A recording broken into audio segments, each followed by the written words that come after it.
Hello.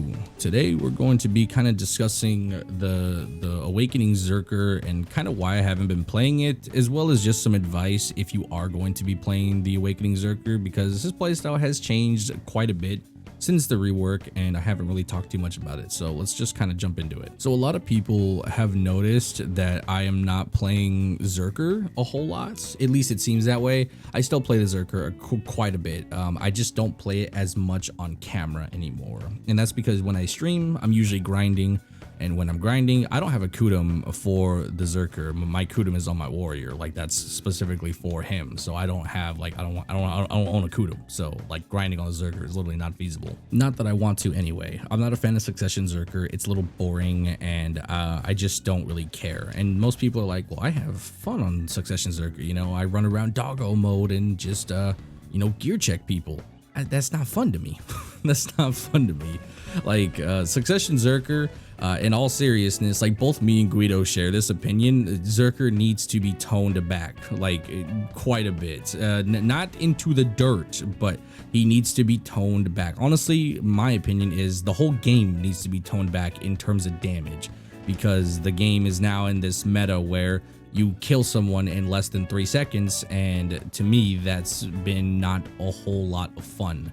I miss combos, I miss a lot of just cool stuff that I would come up with on the Berserker. I mean, hell, I had this goofy ass combo that I used to do on Berserker. So I would grab, do the usual stuff, right? Bop, bop, bop, and then I would do this, and then bop, and then down smash, bop, bop, bop, and then slammeroni. Like, it was cool. It was really, really cool. And it was like this kind of goofy, stylish combo that I came up with on the fly.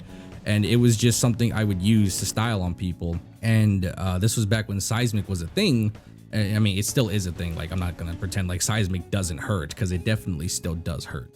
But when it was really prevalent and it didn't have the like 30% PvP reduction, it was really, really strong, and I could do goofy stuff like that. You know, like that combo is genuinely goofy, and like, look at that. Like, that's cool right there. And then you could just, you know, leap back in Seismic and then do all that stuff. And it was fun. It was really fun and cool. And now the kit has turned into just bop, bop, bop. Ah, they're not dead. Bop, bop, bop. All right, they're dead. Like that's the kit now.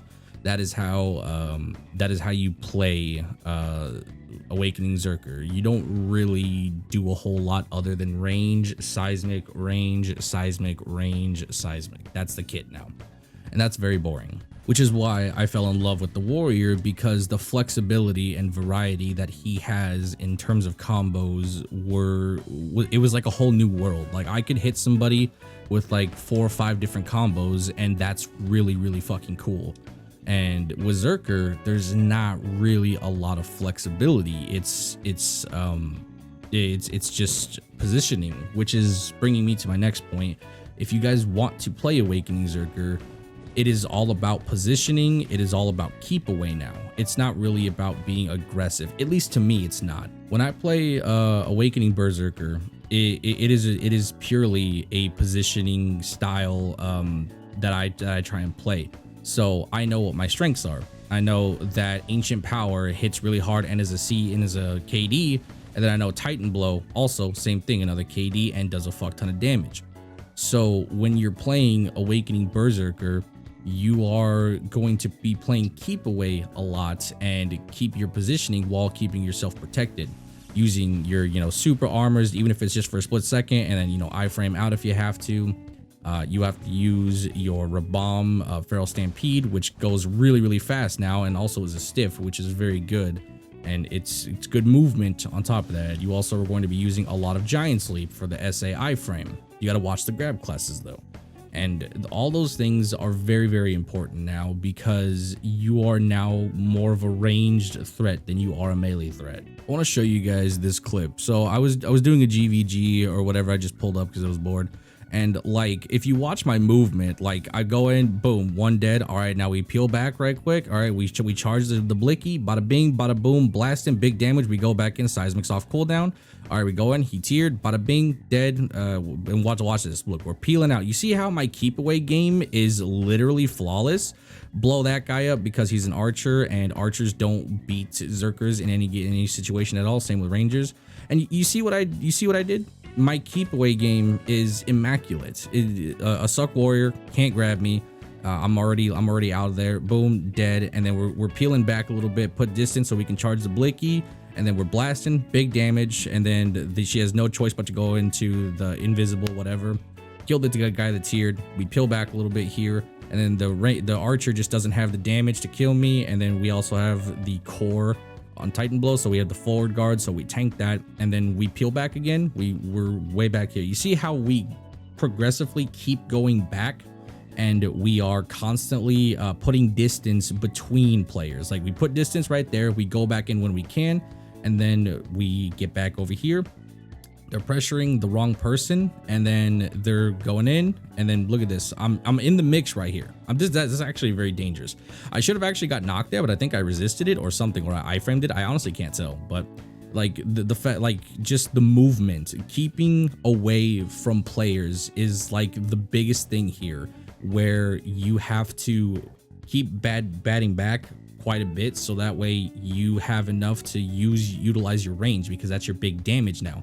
Especially when you have guildies nearby, or you have a team with you and it's like kind of small scale, you are really going back and forth trying to go in and then get out. And this is where movement as well as your protections come into play. So this is another clip I have here of the GVG. So I get grabbed, boom, boom. This is like a DP warrior, because I should have died here, but he's probably got like 281 AP or something, but I have too much gear and HP for him to one combo me.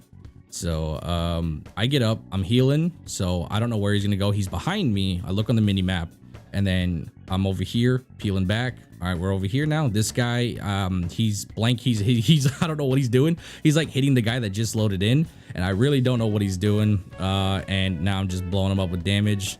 And pretty sure that's like an Evo warrior or something. I have no idea. But anyway, so that now we're over here. They're all piled up here. This is easy. Archer dead. I don't know why you thought archers keep thinking they can fight Zerkers. And then look at this. Look at my keep away game. Look at my keep away game. Like, even I died because of the fucking DK coming out on from the spawn. But like, my keep away game was literally immaculate once again. So after we blow up this warrior here, we go over this way, and then we start here. This is very important because the archer is the main target.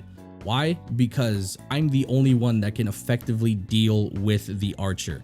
As you can see, I've got a wizard, and I think this is a witch. So wizard and witch, they can blow up the archer too, but I can do it without penalty because an archer cannot beat Titan Blow. It is impossible. There is no archer that can beat Titan Blow effectively at a range battle because they have very minimal protections, and on top of that, they do not have the tankiness to survive the power of Titan Blow. So I can kill the archer for free because he, one, doesn't have gear anyway, and even if he did, it still wouldn't make a difference because it's an archer. So the archer is the primary target. We get rid of him, easy, bada bing, bada boom. Now we dive in, bam, bam, bam. Get that second person, we peel back, iframe. Look at that. Look at the movement. If it wasn't for the sneak over here from the I would not have gotten knocked. I wouldn't have gotten hit. It would have been fine. I would have killed him and I would have got out for free. So that's another example of movement is key with Awakening. If you're going to dive in, you have to know your cooldowns very, very well, so that way you can utilize them enough to get out as well. All right, so again, we've got another clip here. We have a Berserker now, this time just kind of like throwing bombs over here, but we've got a really large mix. This is very risky, as you can tell. Very, very risky. Very, very risky. And if it wasn't for my gear, I would have died there. I would have 100% died there. And so now we have two. What is going on here? Honestly, I have no idea what's happening. That would never mind. I don't know what this is. This isn't even. I don't know what this is. Forget I even showed this. That was just. I don't know what that was. I really have no idea what that was. That was something. I don't know why I clipped that. Maybe because it was funny. I don't know. Anyway, I think you guys get the point. It's all about movement. It's all about being fast, quick, and efficient in what exactly you want to do. If you see a target that you can get rid of in an instant and lower their numbers and the likeliness of them being able to defeat your team, then do so. But when it comes to your just play style, you're really just fishing for this all the time, and then you are trying to keep back and just moving quite a bit, stay protected enough, and then utilize your protections to the point where you can, you know, just stay in a state where you can keep dropping damage without risking yourself of death. The biggest problem with Awakening Berserker is when you get pressured. And that's most people's downfall. If you don't pressure the Berserker, then you're gonna die, because the Berserker's damage is, unless you have an absurd amount of gear, you are going to die in an instant. Just this combo right here alone is enough to kill someone nowadays, especially with my AP at 295. Mind you, anybody that has more than this can kill with even less. But with 295, I can kill most people that are not EVA memes with just that alone, and that's more than enough for me to, you know, wipe a ball.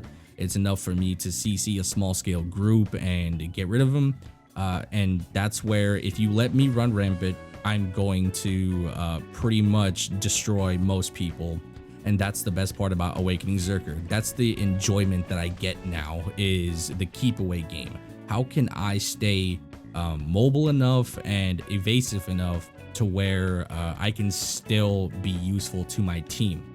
And that's where I excel at, is being able to move efficiently and be protected at the exact same time, and be able to still kill people while maintaining damage, overall helping my squad. And that's pretty much all I wanted to discuss. There's not really a whole lot to go over in terms of Awakening Berserker. It's really like, if you're doing small and large scale, it's just this all the time, and just keeping your movement proficient and trying to stay protected and whatnot. That's really all it is. And then when it comes to combos, it's really simple. You know, you get him with the grab, bob, storming beast, FD, ground lift, seismic, split shot, and then ancient wave, split shot, and then you go into slugfest, stuff like that. Really simple, really simple. But anyway, that's going to be enough for today's video. Hopefully you guys enjoyed it and are informed on Awakening Berserker, and I will talk to you guys later. Bye bye.